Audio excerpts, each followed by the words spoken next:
Bismillahirrahmanirrahim. Assalamualaikum warahmatullahi wabarakatuh.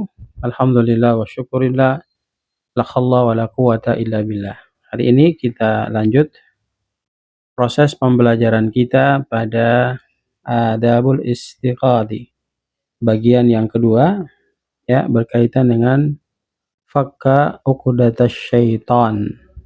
Melepas ikatan syaitan. Apa yang dilepas dari syaitan itu? Kita akan lihat hadisnya yang akan kami sampaikan. Wa fi sahihain, dan di dalam riwayat Bukhari dan Muslim, an Abi Hurairah radhiyallahu anhu, dari Abu Hurairah semoga Allah meridhoinya, beliau menyampaikan anna Rasulullah sallallahu alaihi wasallam qala, sesungguhnya Nabi sallallahu alaihi wasallam itu telah menyampaikan sabdanya, ya'kidu syaitanu ala qafiyati ra'si ahadikum idza huwa nama thalatha uqadin. Jadi ketika seseorang di antara kita yang dia kemudian malam hari beristirahat, dalam hal ini tidur, dia itu mendapatkan problem yang kemudian problem ini harus dia usahakan untuk dilepaskan. Apa problemnya? Mendapat ikatan dari syaitan di kepalanya. Yadribu kulla uqdatin 'alaika lailun tawilun farqud. Kemudian dalam setiap ikatan itu yang tadinya 3, ya, itu ada bisikan dari syaitan laknatullah kepada setiap dari diri kita. Apa bisikannya? Tidurlah, malam masih panjang. Ya, tidurlah, malam masih panjang.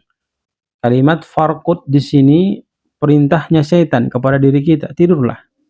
Artinya jangan bangun-bangun karena malam masih panjang. Fa in istaiqadha fa dzakarallahu in khalat uqdatun. Maka kata Nabi sallallahu alaihi wasallam, kita ini harus bisa dan mampu melepaskan 3 ikatan yang diikat oleh syaitan kepada diri kita ketika malam hari kita hendak beristirahat atau tidur malam.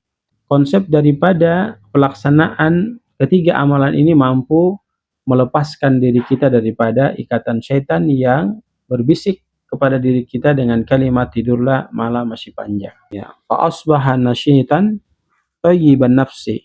Maka barang siapa yang dia mampu terlepas dari 3 ikatan syaitan tersebut, di pagi hari ketika dia bangun dia akan merasa happy, merasa gembira, dan kemudian bersemangat dalam beraktivitas. Wa ila asbaha khabithat nafsi kaslan.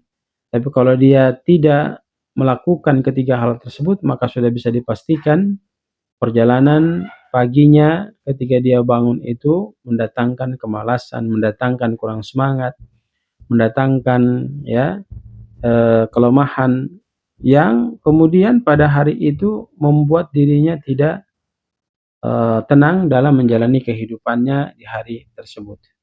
Maka hadirin yang sama dirahmati dan dimuliakan Allah, simpel saja kalau kita ingin mendapatkan kebahagiaan di keesokan hari, maka amalkan 3 perkara yang sudah diperintahkan Nabi Shallallahu Alaihi Wasallam. Bangun dari tidur kita, tentunya bangun bukan hanya sekedar bangun di waktu yang kita inginkan, tetapi bangun di waktu malam untuk melaksanakan sholat malam. Kalau kita tidak mampu untuk melaksanakan sholat malam, paling tidak kita bangun untuk mau melaksanakan sholat subuh, karena itu adalah kewajiban yang harus kita kerjakan.